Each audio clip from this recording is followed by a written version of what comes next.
All right, welcome, Shemeka. I have a great topic for us. Don Lemon was on the Bill Maher program over the weekend and talked about being the only black person in white spaces while talking about DEI. Let's watch the clip. I'm not minimizing what's going on, but it teaches some of these students to deal with discomfort, right? Yeah, that's good. Right. I mean, it does, really right? need to.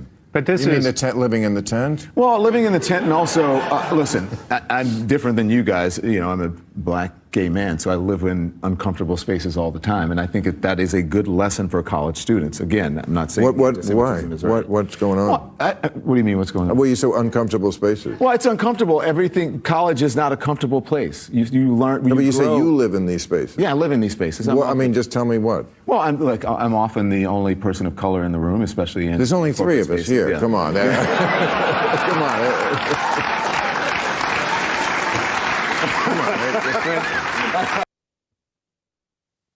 So they were talking about DEI, and then they started talking about what's going on the college campuses and protests.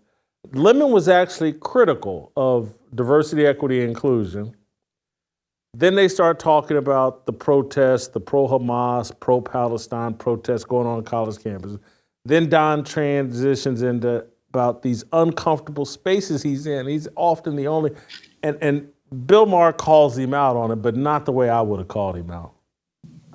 Hey, Don, how uncomfortable you in that bedroom, bro? In your house. Right. You're the only black person, the only person of color in your bedroom, in your house, on your honeymoon, most places, and this is by choice. And so Don Lemon is confused, but your thoughts? Yeah, even his dogs are white, if I remember the picture correctly, with him and his so-called husband. So he's always the only black person, like you said, in his house and in his bedroom.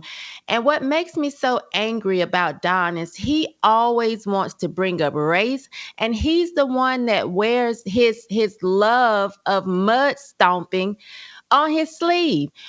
The other guy that was there, I don't know who that is. I don't know who he lays down with that night, but this is always what Don Lemon leads with. I am gay, I am black. I am gay, I am black. I am gay, I'm black. Is there any other thing that Don can talk about without bringing race into it? That's like his identity being black and gay. And I don't know about anybody else, but I'm sick of it. I would like a different angle. Much different angle. And again, this goes to my point about, how we moved away from a Christian identity, and we should all be leaning into that instead of all these different things. But what I hear from Don, like when he was, and we didn't show this part of the clip, but when he was criticizing diversity, equity, and inclusion, what he's basically trying to say is, I didn't get my jobs because, of DEI. I earned them. And so I'm going to be critical. But then he's going to turn right back around in that same conversation and say, I'm black and I'm gay. And, I'm the only person that's black and gay in these spaces. And we need more diversity in these spaces. And, college campuses they're supposed to be uncomfortable and all this other stuff. It's just the lack of consistent logic is related to this man is very uncomfortable with himself. And the solution for Don and anybody with this type of confusion, the solution is just take a Christian identity, take your identity in Christ and just leave it alone. And it's tough, it's difficult. I don't want to say this, but yeah, I want to be honest. It would be a lot easier for me to have just continued on in the life path that I was in. I could be in Vegas tonight and at Spearmint Rhino within 30 minutes of touching down and having a good old time. But I've just chosen a different path, and he needs to choose a different path because he just sounds like an idiot. And to see Bill, I was halfway proud of Bill Maher for calling him out. I wish he had gone all the way there because I guarantee you they thought it. They thought this. Man, you taking 6 to 8 inches of white meat on a regular. You worried about? I'm just sorry for being that crude, but the love the What? fruit, hate the tree. Negroes just drive me crazy. I'm just sorry. Yeah, I think you might be pushing it on that 8 inches. I think you're pushing it on that. Um, but it's crazy that they love to talk about this DEI, except when we look at them as if they are a diversity, equity, and inclusion hire. Like you have to choose a side. A double minded man is unstable in all his ways. That's why they are tossed to and fro and don't know which way to stand on it. Because you want someone to think that you got there based on merit, but then you want to push the idea that it shouldn't be based on merit. And you wonder why people are confused. Because for me, let me get to where I am because of my abilities, what I'm capable of doing, my mind, my wit. Let me do that. Don't put me in a position simply because I'm a Black woman, because then that diminishes all of my other qualities. But this is what they do. And this is why Don Lemon is all over the place and can't find a steady niche because he doesn't have any morals and he doesn't have any values that he can really sink his teeth into or stand 10 toes down on, because it's silly. Either you believe in merit or you believe that we need to provide a space for people to get somewhere simply because of the color of their skin or their sexual orientation, and everybody has to be included. If everybody has to be included, you're not going to choose the best of the best. Because what if the best genuinely is a straight white man, but you cast him to the side because you need a Black lesbian? This is, to me, is what the DEI pushes, which is why you call it DIE. And I agree, because things like that die and they don't have any type of value. So Don, along with the rest of them, like, it's surprising that he would actually stand against it, but no, not me. Then it's not surprising, because which way do you swing, Don? You didn't told us how you swing in the bedroom, but we need you to now have some type of values and a foundation that you stand on when it comes to other things, if you want us to take you seriously. We sit around and spend all the time talking about our ancestors. I'm removing Don Lemon from this because he probably doesn't do it. He's probably ashamed of his ancestors.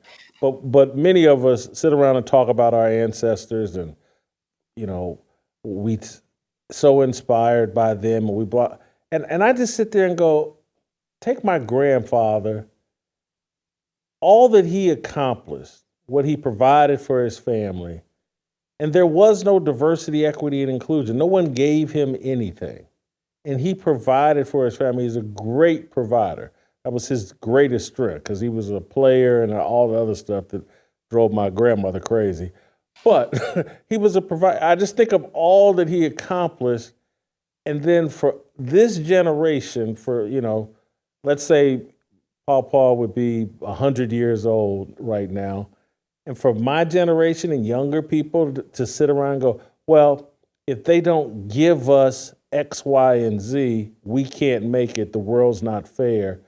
It should be so much easier on us than it was on our ancestors. And I'm not saying what our ancestors dealt with was fair, but they did it and provided for us and created things for us. And we just like a bunch of cowards and simps running around. We can't make it unless the white man gives us something. It's crazy. Yeah, it's crazy and it's disgusting the way that we think. Like, I can remember coming up and being told you have to do things 10 times better. I accepted that. It wasn't something that made me feel like, oh, I should be down and out and sad about it and it's not fair. And it made me want to be the best that I could be. When I was in a baton group, I started with a baton group. It was predominantly white. I wanted to be the best simply because I wanted to be the best. I practiced every day, and I walked around with my batons all the time. Ended up being able to twirl 3 batons because I can twirl fire. I was a coach for the United States Twirling Association. I wanted to be the best. Now these people don't want to be the best. They want to be mediocre, but be considered the best. No, if you really want to excel in anything, you have to put in that hard work, and you have to put in practice, and you have to have dedication. It should never be based on what you look like or who you sleep with or any of that. And nowadays, this is what these kids want to do. They want to be mediocre, or they want to be below grade level, but get paid or be looked at as if they are these high achievers. They definitely want to be high earners, but they don't want to put in the work to be high achievers. And that gets on my nerve all the time. We hear this, there's a gender wage gap, or there's gaps between people of color and white people. Well, what are y'all trying to do? You want to make $100,000 because you, I don't know the difference between a rose petal and a tulip? Like, y'all you're looking to be good or mediocre in dumb things. Really look to achieve and actually do something, and then you will get the gratification or the recognition from that because you're actually good, not because somebody is giving you a handout. Thank you, Shemeka. Great job as always. Before we go, I want to talk to you guys about our great friends at Patriot Mobile. Switch today with Patriot Mobile. Get the same great nationwide coverage while supporting the conservative values you believe in. Go to patriotmobile.com/Jason or call 972-PATRIOT. Thank you for watching. If you enjoyed that video, be sure to hit the like button and subscribe so you never miss a moment of Fearless.